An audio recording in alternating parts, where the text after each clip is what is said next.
ወደፊት ማሻገር ይቻላል ወይ?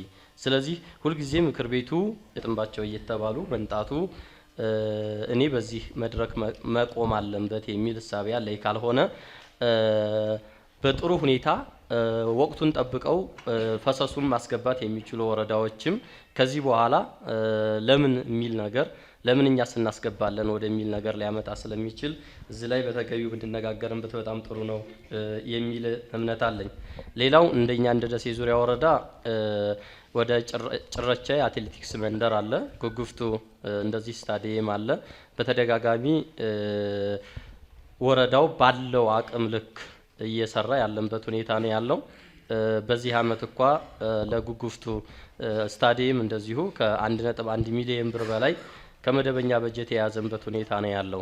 ነገር ግን እነዚህ አትሌቲክስ መንደሩም ይሁን ስታዲየሙ እኔ ይሄ ስፖርት ምክር ቤት ሐሳቢ አድርጎ ለደሴ ዙሪያ ወረዳ ብቻ ሳይሆን በተለይ ምዕራብ ያለውንም አጎራባች ያለው ወረዳዎችንም አገልግሎት ሊሰጥ የሚችል ተቋም ስለሆነ ስፖርት ምክር ቤቱ የሚያግዝበት ዞኑ እንደ ዞን የሚያግዝበት ሁኔታ የለም ወይ ማለት በአንድ ጊዜ ወረዳው ያለውን አቅም አሟጦ መስራት እስከሚችልበት ይሰራል። ግን እንደ ስፖርት ምክር ቤት መታገዝ አለብን የሚል እምነት ስላለኝ ነውና በዚህ ላይ ሐሳብ ይሰጥበት ለማለት ነው። ሌላው በተለይ ከስፖርት ጨዋነት ጋር ተያይዞ አሁን ላይ ስፖርት የወንድማማችነት ስፖርት ለአንድነት ለፍቅር የሚባለው ነገር እየቀረ አሁን ላይ ስፖርት ለተለያዩ አጀንዳዎች ማስፈጸሚያ እየሆነ ያለበት ስለሆነ እዚህ ላይ እኔም እናርግ ያለው የሚለውን ነገር ሁላችንም ኃላፊነት ወስደን ካልሰራ ነው አሁን ስፖርቱን ለሚያስተባብረው አካል ብቻ ምንሰጥ ከሆነ የስፖርት ወደ ተለየ አጀንዳ እየሄደ ስለሆነ እዚህ ላይ ሁላችንም ኃላፊነት መውሰድ አለብን ብዬ አንድ ጥያቄ ጠይቄ ሐሳቤን ጨርሳለሁ። አንደኛ ቅድም ከቅዱ ከቀረበው 10% የነበረውን የወረዳ ወደ ዞን ፈሰስ የሚያደርገውን ወደ 30 ነው። እንግዲህ አቶ ጀማል እንዳለው ነው ይሄ የስፖርት ከዞን የሚጨመር የተባለው ፈሰስ እሱ አሁን ባለንበት ነባራዊ ሁኔታ እጅግ በጣም ከባድ ነው። ምክንያቱም ያያችሁ ነው በርካታ ወረዳዎች ቢያንስ የ2011ን ውዝፍ እንኳን መክፈል ባልቻሉበት ሁኔታ አሁን ፐርሰንቱን ከፍ ማድረግ እጅግ በጣም አስቸጋሪ ነው። ነገር ግን ሊሆን የሚገባው ዞኑም እንደ ዞን ውድድሮች ማጠፍና መጎዳት ስለሌለበት ፈሰስ ያለብን ወረዳዎች 100% እናስገባ። ፕላስ ዛት ደግሞ ከዞንም እስከ ወረዳ ያለነው አመራሮች በንቃት ተሳትፈን ነጋዴ ላይና መንግስት ሰራተኛ ላይ ተጨማሪ ሀብት የምናሰባስብበትን መንገድ ከፈጠርን በኋላ እያየን ወደ ቀጣይ ብናሻሽለው። ምክንያቱም አሁን ዞኑ እኛ ላይ ሲጨምር የወረዳ የምናካሄዳቸው ውድድሮች እኛም የምናጥፋቸው ሊበዙ ስለሚችሉ እኛ ደግሞ ወደ አርሶ አደሩ ወርደን ብር እንዳንጨምር በዚህ አመት በርካታ መዋጮ አርሶ አደሩ እየተጠየቀ ስላለ እኛም ለመጨመር አስቸጋሪ ስለሚሆንብን እዚህ ላይ ያለውን ቢታይ ነው። ሌላው የስፖርት ምክር ቤት ገንዘብ እስከ ታህሳስ 30 100% ገቢ እንዲሆን የሚላለ እዚህም ላይ ቆም ብለን ብናየው። ምክንያቱም የስፖርት ምክር ቤት ፓድ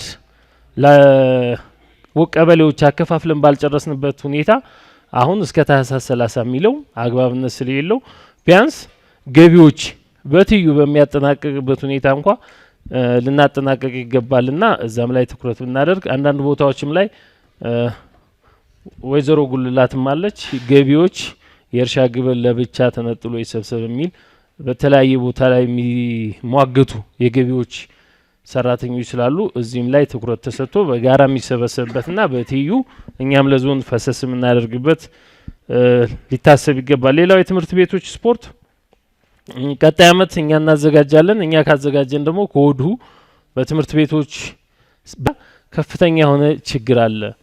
መሬት አስተዳደርም ከዞን ጀምሮ እስከ ወረዳ ድረስ ያለው ስፖርቱን ሊያግዘን ይገባል። በክልልም ላይ አንስተነዋል።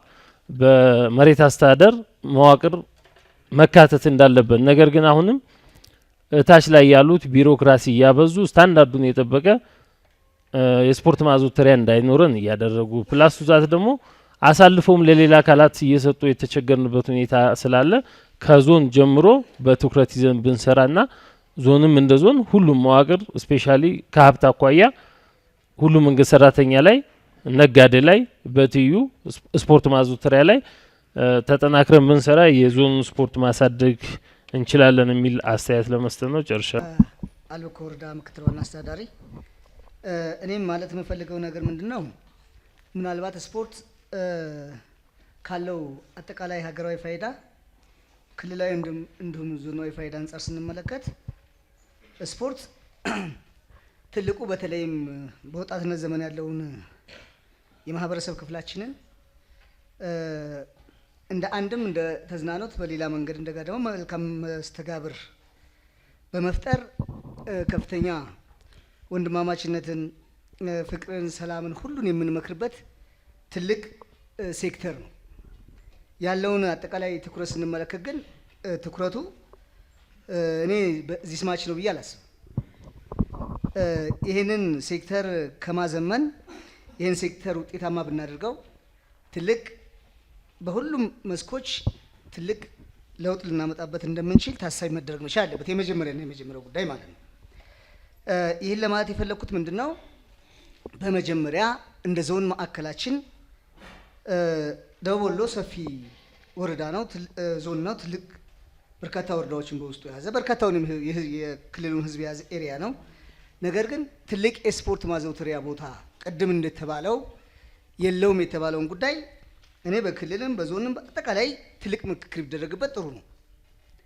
ይሄን ያልኩት እኔ በጣም ያዘንኩት ልንገራችሁ። በአምና 2011 ላይ የደቡብ ወሎ ዞን የወጣት የስፖርት የወሎ ሊግ ተቋቁሞ የመጨረሻ ፋይናል ጨዋታው የተካሄደው ሆጤ ስቴዲየም ነበር። ሆጤ እኔ ሃይ ስኩል ያው ስማር የነበረ ቦታ ነው ያለው ለእውነት ለመናገር ማለት ነው። ስንቶች ከኛ በኋላ የነበሩ ዞኖች ኢቭን ወረዳዎች ማለት ይችላል እኮ በየቦታው ላይ ማለት ነው ደረጃውን የጠበቀ እንኳ ኳስ ሜዳ አላቸው። ለእውነቱ ለመናገር ሳር አድጎ ሳሩን የሚያስተካክለው እንኳ አጥቶ ሳሩ በራሱ ለኳስ ታክል ሆኗል በራሱ ጊዜ ማለት ነው። ስለዚህ በደንብ አድርጎ መታየት ካለበት መጀመሪያ እንዲህ ወጣቶች መጥተው የሚዝናኑበት ኤሪያ ሲዩቴብል ኤንድ ኮምፎርቴብል መሆን መቻል አለበት። የመጀመሪያው መታየት ያለበት ያ ነው። ያ አትራክቲቭ ካልሆነ ሳቢ ካልሆነ ፎር ዘ ሴክ ኦፍ ኮምፒቲሽን ብቻ የምንሄድ ከሆነ ስፖርቱን ውጤታማ እናደርገው። በሌላ መንገድ ስፖርት ምናልባት ያው እግር ኳስ ልንቻል፣ መረብ ኳስ ልንቻል፣ ሌሎች የስፖርት አይነቶችም አሉ። እነዚህንም ስናካሄድ አሁን እንደ ደቡብ ወሎ ቅድም ከበጀት አንጻር በሰፊው ሲያያዝ እንደነበረው ሁሉም ስፖርት አይነቶች ላይ ሁሉም ወረዳዎች ኢንቨስት ቢያደርጉ ሁሉም ወጣቶች ሁሉም ላይ እንደየችሎታቸው እንደተሰጧቸው እንግዲህ ፓራኦሎምፒክ ሳይቀር አካሂደናል። ከዛም በላይ ልናካሄድ እንችላለን። ግን በተቻለ መጠን ስፖርት ያው አብዛኛውን ጊዜ ፓወርን የሚጠይቅ በመሆኑ አቅምንም ሁሉንም የሚጠይቅ በመሆኑ አንድ ወረዳዎችም ዞኑም ዲዛይን ሲያደርግ ወይ በተመረጡ ላይ ብናደርግ ከፍተኛ ካፒታል የሚጠይቁ ስለሆነ ማለት ነው በተመረጡ ውጤታማ በምንሆንባቸው ብቻ እነዚህ ለማስኬድ ተብሎ ሳይሆን ደቡብ ወሎ እንደ ደቡብ ወሎ ውጤታማ ሊሆን የሚችልባቸው የትኛው የስፖርት አይነቶች ናቸው ሞር እንደ አካባቢያችን ባህል እንደ አካባቢያችን ወግ ሊመጡና ሊያስኬዱን የሚችሉት የትኞቹ ናቸው ተብሎ ብንሰራባቸው ትልቅ ሃርሞኒ ትልቅ ኢምፕሩቭመንት የምንፈጥርበት ትልቅ ሴክተር እንደሆነ ታሳቢ መደረግ መቻል አለበት። ይህም በመሆኑ አንድ ምርጥ የሰለጠነ ባለሙያ የሰለጠነ አሰልጣኝ በከፍተኛ ደረጃ ስፖርትን እያጠለሸው ያለው የብቃት ጉዳይ ነው። ካርድ ኪስ ይዞ ይገባል። ያው ለተመጠን ማየት ነው የሚታቀፉበትን ሜካኒዝም መፍጠር ነው እንጂ ከማህበረሰብ እኛ 20 ብር ሰብስበን 30 ብር 40 ብር ማክሲመም 50 ነው እንግዲህ 50 ብር ነው አሁን ያየነው። ያንን ብር ሰብስበን እስካሁን ያልናቸውን ስፖርት አይነቶች ወጣቶች ተገቢውን እንክብካቤ አድርገንላቸው ተገቢው ስፖርታዊ እንክብካቤ ተደርጎላቸው ፍቅሩ ኑሯቸው እያወዳደርናቸው ወደዚህ ሲስተም እያስገባናቸው አላስፈላጊ ጫት ቤት ከሚውል አላስፈላጊ ቦታ ከሚውል አእምሮ የሚዳብርበት አሳሰቡ የሚያድግበት አመለካከቱ የሚቀየርበት ኤሪያ ላይ ከሚውል ከመዋል የበለጠ ምን ነገር አለ? እዚህ ላይ እንድውል እነዚህ ስራዎች መስራት ነበረባቸው የሚል ነገር አለኝና አሁንም ቢሆን ምናልባት የፈሰሱን ጉዳይ እዩት። ምናልባት ዞኑ ቅድም ያላችሁ ትልልቅ ፕሮጀክቶች ለመስራት ከዚህም በላይ ፈሰስ ሊጠይቅ ይችላል። ራይት ወይም የዞኑ የስፖርት ሊሆን ይችላል፣ የመረብ ኳስ፣ ሌሎች ልናካሄድበት የቻለ ሜዳ ሳይኖረህ እታች ያለውን አወዳድራለሁ ታች ያለውን ወደዚህ ሲስተም አመጣለሁ ብንል ሊያስቸግር ስለሚችል ማለት ነው። ግን ወረዳዎች ላይ ደግሞ ሰፍራችሁ ቅድም ያስቀመጣችኋቸው አላችሁ። በሁሉም የስፖርት መስኮች በተለይ ታዳጊ ወጣት በየአካባቢው ከታች የበለጸገ አእምሮ ይዞ እንዲመጣ ለስፖርቱ ፍቅር እንዲኖረው ጤናማ አመለካከት ይዞ ከታች እያደገ እንዲመጣ ለመስራት ታዳጊዎች ላይ መስራት ኢስ ትሩ ትክክል ነው፣ ተገቢም ነው። መሰራት ያለበትም ለዛ ነው። ያልተራመርነውና አስተዛሬ ያለፍነው ትምህርት ቤት እንደዚህ ትናንሽ ህፃናቶች ላይ ባለመስራታችን ዛሬ ሜዳ ላይ ገብቶ የሚሳደብ ዳኛን ማታለህ የሚል በቃ የስፖርታዊ ዲሲፕሊን ያልተላበሰ ተጫዋች የምንፈጥረው እዛ ስለሆነ ነው። ግን እነዚህ ልጆች በተገቢ ለማነጽ እኛ ያስቀረናት 10-15% እዛ እንግዲህ ወደ 65% አካባቢ በፈሰስ ነው የሚያልቀው ነው። ያ ገንዘብ ይበቃል ብለን ብንሄድ 30 ተጫዋች ካለ 30 ኳስ አመቱ ሙሉ ያካስ ያጫውትም እኮ። እኔ አምናም የትምህርት ቤቶች ጨዋታ ላይ ድንገት መጣ። የትምህርት ቤቶች ውድድር መካሄድ አለበት። መኮንን እሸቴ ደቡብ ወሎ ዞን አትሌቲክስ ፌዴሬሽን ፕሬዚዳንት። ከመድረክም ከኔ በፊት የተናገሩት ወንድሞቼ ያሉትን ወስጄ እንድንሰበሰብ ያስገደደን እንድናወራ ያስገደደን እንደ ሴክተር የተሰጠን ኃላፊነት በአግባቡ ተወጥተናል አልተወጣንም ነው መሰረታዊ ጥያቄ። ይሄን ሁሉም በእያንዳንዱ ቤት ቢያየው ጥሩ ነው። ተወጥተን ቢሆን ሰርተን ቢሆን አንጨቃጨቅም፣ እላፊም አናወራም። ባለመስራታችን የተከተሉ ችግሮች ምንድናቸው ነው? እኛ ከተሰጠን ኃላፊነትና ወጣቱ ካለበት ቦታ ጋር አያይዘን መመዘን ያለብን ይመስለኛል። አሁን ወጣቱ እኛ ጋር ነው ወይ? ይሄንን እኮ ነው መፍታት ያለብን። ይሄን የምንፈታበትን መንገድ አቅማችን በሚፈቅደው መጠን መሞከር አለብን ነው። በአንድ ጊዜ ይለወጥ አይደለም። ሜዳ ባለማዘጋጀታችን፣ የሚያነብበት ቦታ ባለማዘጋጀታችን፣ የሚዝናናበት ቦታ ባለማዘጋጀታችን ወጣቱ ጫት ተራ እየዋለ ነው ያለው። ከዚህ እናውጣው። እኛን የሚተካ ትውልድ እኮ ነው እያጣን ያለ ነው። ስለዚህ በዚህ ሴንስ ብናዩ መሰረታዊ ነገር ይሄ ሆኖ ጥቃቅኖቹ ነገሮች የተነሱት ጋር ለምሳሌ ውዝፍ ጋር ተያይዞ የተነሳው ነገር አሁን አልብኮ እንዳለው አይደለም። 15% 65% ወረ ዞኑ አይደርሰውም። ክፍፍሉም 20% ለቀበሌ፣ 40% ለወረዳ፣ 40% ለዞን ነው። ዞን ደግሞ ከደረሰው ላይ 10% ለክልል ይልካል። ነገር ግን ያለው ገንዘብ ለወረዳዎችም ሊበቃ ስለማይችል ወረዳዎች ያቅማቸውን ያህል እየሞከሩ ህዝባቸው ጋር እያወሩ ከ10 ብር 50 ብር ደርሰዋል። ሲል እያወራን ያለ ነው። መታረም ያለበት ነገር ምንድነው? ውዝፍ ላይ ስናወራ በተደጋጋሚ መምሪያ ኃላፊዎች፣ የጽህፈት ቤት ኃላፊዎች የሚያወሩት በኔ ጊዜ የሌለ ውዝፍ አልከፍልም ነው። እኛ እየገመገብን ያለን እንደ ስራ አስፈጻሚ ተሿሚው ኃላፊ ሆኖ የሚመደበው ሰው እኮ ዛሬ ይኖራል፣ ነገ ሌላ ቦታ ያድጋል፣ ወይም ወደ ላይ ከፍ ይላል፣ ወይም ደግሞ ለደረጃው ካልመጠነ ይለቃል እንጂ ውዝፉ የሚጠየቀው ጽህፈት ቤቱ ነው፣ በወረዳ ደረጃ ያለው ጽህፈት ቤት። ስለዚህ ከግለሰብ ጋር ለምንድን ነው የሚያያዘው? ይሄ ነው መታረም ያለበት ነገር የሚመስለኝ እኔ። ወይንም ያለብንን ውዝፍ ገቢ ልናደርግ ያልቻልንባቸውን ምክንያቶች ቁጭ ብሎ መጥቶ ዞኑ ጋር እኮ ዲል ማድረግ ይቻላል። ዞኑ ጋር መነጋገር ይቻላል፣ ምክንያታዊ አሳማኝ በሆነ መንገድ። ነገር ግን ከኔ በፊት በነበረ አልጠየቅም የሚለው አካሄድ እሱ ላይ ትንሽ መስተካከል ስላለበት ነው። ሁለተኛው የስፖርት ምክር ቤት ገንዘብ ለምንድን ነው የሚውለው ነው። የስፖርት ምክር ቤቶች ገንዘብ የሚውለው ለስፖርት ማስፋፋትና ማጎልበት ብቻ ነው መሆን ያለበት። እንደ ስፖርት ሚኒስትሪ እስከ 23 የሚደርሱ የስፖርት አይነቶች አሉ። እነዚህን ስፖርት አይነቶች አቅማችን በሚፈቅደው እንደ ደቡብ ወሎም እንድንጠቀምባቸው ጥረት እየተደረገ ነው። ከዚህ ባሻገር ደግሞ ከማስፋፋትና ከማጎልበቱ ባሻገር ክለቦችና ቡድኖች ሊፈጠሩ ይችላሉ። ክለቦችና ቡድኖች ከሴክተሩ ውጭ ሆነው ነው ማስፋፋትና ማጎልበት አይደለም። ከማስፋፋትና ከማጎልበት ውጭ ወጥተው ራሳቸውን ችለው ለፉክክር አቅማቸውን አጎልብተው የሚቀርቡ አካላት ናቸው ክለቦችና ቡድኖች። በዚህ ደረጃ አቤቱታ አቅራቢዎቹም ከሳሾቹም ሌሎች የስፖርት አይነቶች ናቸው። ዞኑ ስፖርት ጽህፈት ቤት አይደለም።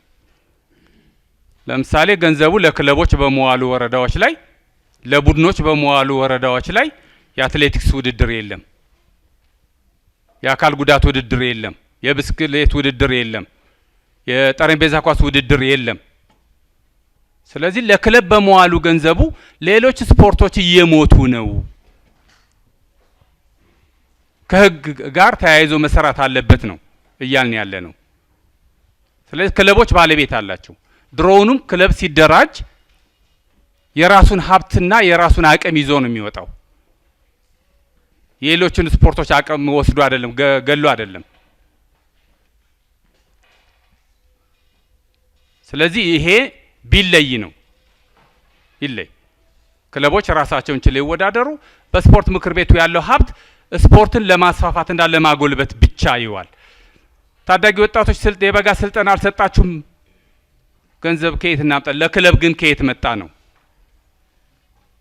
ለክለብ ከየት መጣ? ስለዚህ እነዚህን ነገሮች አፈጻጸሞቹ ላይ ብንለያቸው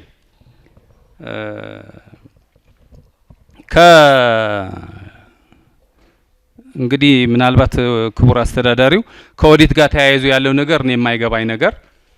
ገንዘቡ የሚንቀሳቀሰው በፋይናንስ ጽህፈት ቤት በኩል ነው፣ የዞኑም የወረዳዎቹም። ስለዚህ እንደ ውጫዊ ነገር ተደርጎ ለምንድን ነው የሴክተሮች ኦዲት ሲደረግ ይሄንኛው ማብረው ኦዲት የማይደረገው? ጊዜ ለምንድን ነው የሚፈጀው? ለምን ወረዳ ኃላፊዎች ወይም ወረዳ ጽህፈት ቤቶች ለምን ይወቀሳሉ?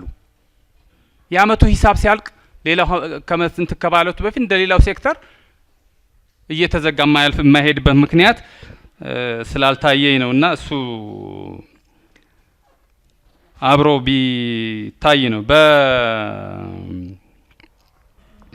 እንደ ኮሚቴ እንደ ፌዴሬሽን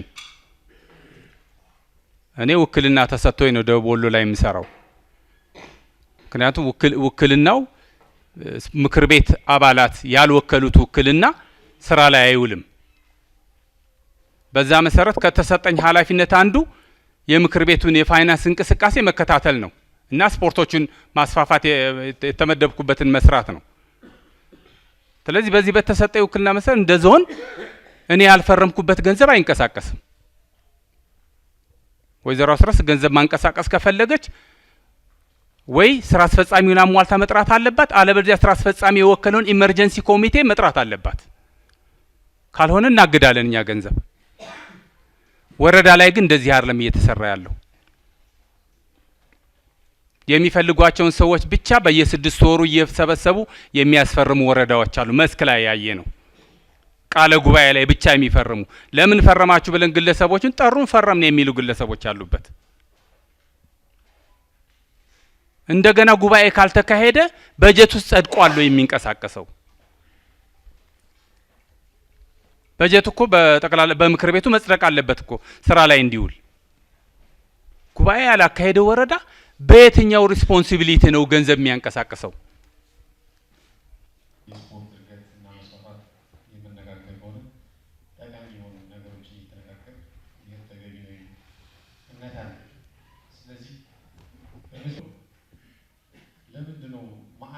ቅድም ስላነሳው ይሄ ቶታሊ ከአለንበት ኦፕሬሽን እንዳያስወጣ በሁሉም ቀበሌዎቻችን በሚፈልገው ቦታ እንዲኖረን ያላደረገው ማናደርገው ለምንድን ነው?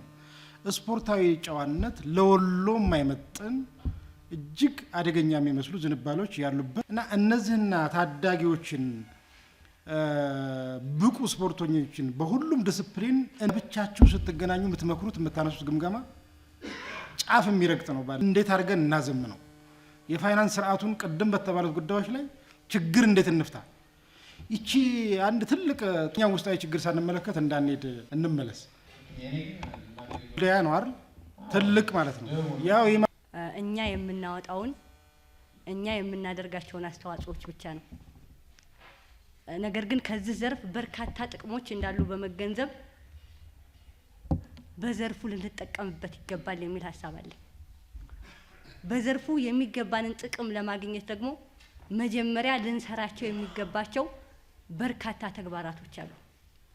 ዛሬም ዘርፉን በምን መልኩ እናሳድገው፣ በምን መልኩ ካሳደግነው በኋላ ወደ ጥቅም እንቀይረው የሚለውን ነገር ተነጋግረን የጋራ አቅጣጫዎችን አስቀምጠን እንሄዳለን በሚል መልኩ እንደሆነ እንዲወሰድ እፈልጋለሁ። ሌላው በተለይ ዛሬ የቀረቡት ነገሮች አብዛኛዎቹ መገፋፋትም የሚመስሉ ነገሮች የታዩበት ነው። ከዚህ ብንታረም መልካም ነው ብዬ አስባለሁ። ምናልባት እንደ ዞንም እንደ ወረዳም እንደ ስፖርተኛም እንደ አሰልጣኝም ሁላችንም የየራሳችን ድርሻ አለ። እኔ ድርሻዬን ምን ያህል ተወጥቻለሁ፣ ማን የድርሻውን ያልተወጣው የሚለውን ነገር እያየን እየተገነባባንበት ብንሄድ መልካም ነው የሚል ሀሳብ አለኝ። ምናልባት ወደ አንድ ሳይድ ብቻ የምንቀስረው ከሆነ በዛ ሳይድ ብቻ ችግሮች ሊፈቱ ስለማይችሉ እያንዳንዳችን እዚህ ምክር ቤት የተቀመጥ አካላቶች ድርሻ ስላለንም ነው ይህንን ስፖርት ለማሻገር አቅሙ አለንም ተብሎ ስለሚታሰብ ነው። ወሳኞችም ነን ተብሎ ስለሚታሰብ ነው የተቀመጥነው።